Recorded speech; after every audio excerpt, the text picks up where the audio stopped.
তারেক রহমানের জন্য দেশে আসতেছে, সেজন্য ব্যাপক প্রস্তুতি।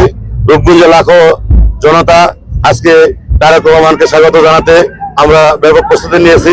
এর পাশাপাশি বাইরে ডিস্ট্রিক্ট থেকে যারা আসতেছে তাদের জন্য খাবারের ব্যবস্থা, পানির ব্যবস্থা, আরো অনেক সুব্যবস্থা আছে।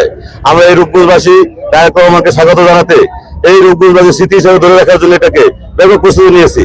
আমরা এটাকে আরো বড় আকারে, এই রূপগঞ্জের মানুষ 18 বছর ধরে এই তারেক জিয়ার অপেক্ষায়, আজকে ভাইকে দেখার জন্য সবাই অধীর আগ্রহ সহকারে যাচ্ছে, যাতে ভাইকে একটু এক চোখ দেখতে পারে।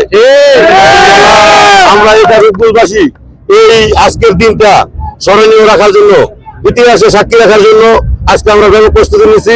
এটা ইনশাল্লাহ এই বাস্তবে রূপ নেবে, আপনারা দেখতে পারবেন। বাইকে স্বাগত জানাতে একটু ব্যতিক্রম প্রস্তুতি নিয়েছি। এর মাঝে পুরার গাড়ি রাখছি, না পুরানটা থেকে আনছি। ভাইকে হাত দেখানোর জন্য বাইরের একটা স্মৃতিসুদ হিসাবে বাইরের একটা কাটপিস বানিয়েছি, এবং ডিবু ভাইয়ের একটি করছি। আরো অন্য ভ্যান গাড়ি আছে, ভ্যান গাড়ির মধ্যে আরো ডিবু ভাইয়ের তারেক জিয়ার বিভিন্ন ছবি চিত্রীকরণ করা আছে।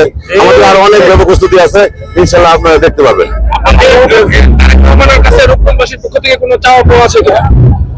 আমাদের রূপগঞ্জবাসীর সবচেয়ে বড় চাওয়া ছিল মোস্তাফিজুর রহমান ডিবু ভাইকে ধানের শীষের প্রতীক দেওয়ার জন্য। আমরা তারেক জিয়ার কাছে অনেক আনন্দময় প্রকাশ করছি এবং ভাইকে শুভেচ্ছা ধন্যবাদ জানাচ্ছি।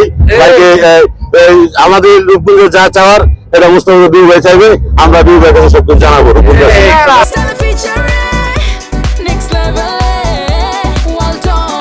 Side by side, free.